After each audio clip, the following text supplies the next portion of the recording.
Visiting from SMP 1 Wonosari Gunung Kidul, and today the students are joining the storytelling competitions celebrating the Kartini days. So in this video you want to see how the students deliver their presentation, their story about Kartini. The change to learn and grow. As Kartini grew up, she realized that girls in her town didn't have many choices. My name is Patricia. I am the representative of class 7. I am here to tell you the history of Kartini Preview. Queen Ajeng Kartini is an Indonesian woman representation figure. Was born on April 21, 1879 in Jepara, in Dutch East Indies. Kartini grew up in a noble family and faced limitations in women's education. Despite the contrast, Hi guys, good morning. How's your day? Here I would like to introduce myself. My name is Sushila Putri Wahab. You can call me Chandra. I'm from HG class. Today I'm going to deliver about the story of Raden Ajeng Kartini. Raden Ajeng Kartini, she is also commonly known as R.A. Kartini. She is known as one of the national heroes that dared to fight for the emancipation of women. Her is the story of R.A. Kartini. morning everyone. Here I would like to introduce myself. My name is Emily Chandra Kirana. You can call me Emily for short name. I am from SMP Negeri 1 Wonosari. Today I am going to deliver about the story of R.A. Kartini. Raden Ajeng Kartini. She is also commonly known as the R.A. Kartini. She is known as one of the national heroes in Jerman to fight for the emancipation of women. Here is the story of R.A. Kartini. Once upon a time, in the city of Jepara, there was born a beautiful baby from Japanese royal family. Her name is Kartini, who was long named Raden Ajeng Kartini. She is the daughter of a duke who later became the regent of Jepara. Raden Mas Adinati Aryo Sosroninggo, the mother of Kartini. So I will introduce myself first. My name is Cheryl Franza Yolanda Asmara. You can call me Cheryl. I am from class 7G. Today I will talk about Ibu Kartini. Do you know who is Ibu Kartini? Why was she given the role as a hero? What did she even fight for? And is there any challenges that she faced during her struggles? Kartini's full name is Raden Ayu Adipati Kartini Joyo Adingra. Kartini was a national hero of Indonesia. She was born on the 21st of April 1879 in Jepara, the middle of Java.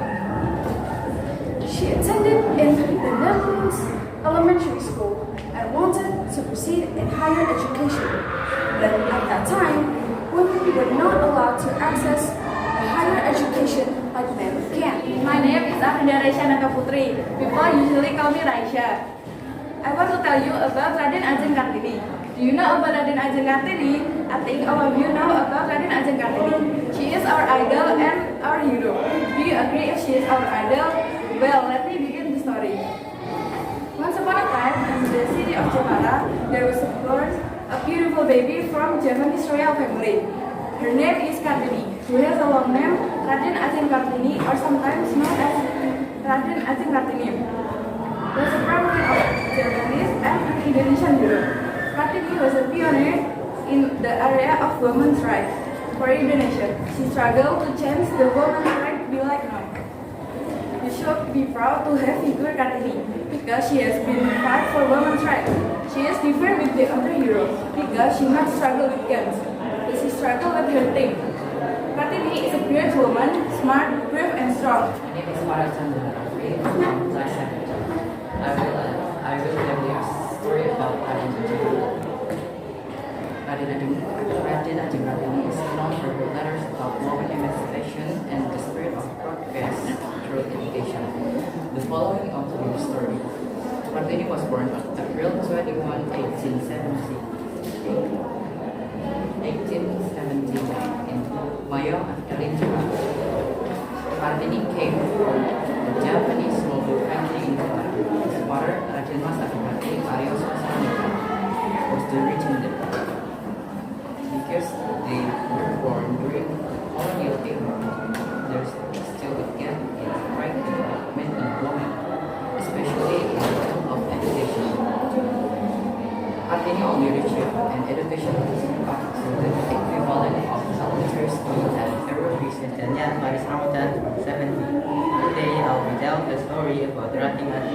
Kartini.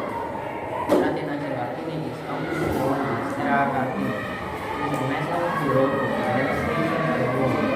So here's the story of Era Kartini. Kartini was born in a wealthy Japanese family in the city of Jepara. He has a long name, Raden Ajeng Kartini. She is the daughter of a duke who later became king of Jepara. Raden was Adipati Aryo Sosroningrat. Her mother is Yasira, who worked as teacher in school at Jepara. Little Kartini grew into a smart and cheerful girl. Her parents eventually allowed her to attend school. A few days ago, we just celebrated Kartini Day. But some of you may have already known who is Kartini, but most of you not know her story. So I'm about to tell you a story of the history of Kartini. On April 21st, 1829, in the city of Jepara, there was born a baby from Japanese royal family. Her name is Raden Ajeng Kartini, or commonly called Kartini. Her father, Raden Mas Adipati Sosroningrat, was the regent there. Kartini entered an European elementary school, or Europese primary school, ELS, in 1885. Only the children of high-ranking government officials were allowed to attend education alongside European and Dutch Indo children at ELS. At that time, noble tradition required children aged 12 who were considered adults to be secluded. When secluded, girls are not allowed to leave the house. Today I will talk about the story of Raden Kartini. One day, Sarah was reading a book in the library. She was reading a book about the history of Raden Ajeng Kartini. Her realized the book is interesting because it tells the story of Raden Ajeng Kartini's efforts to fight for gender equality. This is what Sarah read in the book. Raden Ajeng Kartini was born on April 21, 1879 in the village of Mayong, Jepara, Central Java. Her father, Sosroningrat, was a Japanese nobleman who became a head of the village, while her mother, Ms. Ajeng Masira, came from an ordinary family. Kartini was the fifth of 13 siblings. He had several brothers and 5 sisters. From a young age, Kartini showed a great interest in education and wanted to learn how to read and write like her older siblings. However, at that time, the Japanese social tradition required women to stay indoors and were not allowed to go to school after a certain age. Kartini was frustrated with this tradition and wanted to change it. Kartini continued to study at home, assisted by her. My name is Hiro from grade 7E. I stand here today to talk about the famous hero from Japan. She has fought for women emancipation. Her name is Kartini. On a certain day, precisely 21st April 1979, a native noblewoman was born. Her name was Raden Ajeng Kartini, the daughter of Raden Mas Adipati Aryo Sosroningrat and M.A. Ngasira. Her father was a head of Jepara government at the time. Kartini's father said, "Looks, my dear, this child has such sweet eyes and soft hair like an angel." Mother responded, "That's right. My instinct tells me this child will a woman of great charisma who will have positive impact in the world." Little Kartini grew up cheerfully in a noble family. She attended the European elementary school. At the age of 12 years old, Kartini was forbidden to go to school. Thank you for your attention. My name is Aljibab Pratama, and today I will talk about why is 21 April remembered as Kartini Day in Indonesia. Well, to answer that question, I will tell you the story about the life journey of our Ibu Kita Kartini. In the heart of Java, Indonesia, during the late 19th century, lived a young girl named Raden Ajeng Kartini, born into an aristocratic Japanese family on April 21, 1879. Kartini was the fifth child of Raden Mas Adipati Aryo Sasroningrat, a regent of Jakarta. From a young age, she was exposed to the inequalities and injustice faced by women in her society. Education for girls was scarce, and they were often relegated to domestic roles following early marriage. Kartini's father was the progressive thinker for his time. He allowed her to attend a Dutch elementary school where she excelled and became fluent in Dutch, a rare accomplishment for Javanese women of her era. Through her education, Kartini gained access to Western ideas and literature, fueling her thought on feminism and equality. She read avidly and corresponded with numerous Dutch pen pals, discussing social issues and her dreams for Indonesian women. Semuanya bagus. Ya.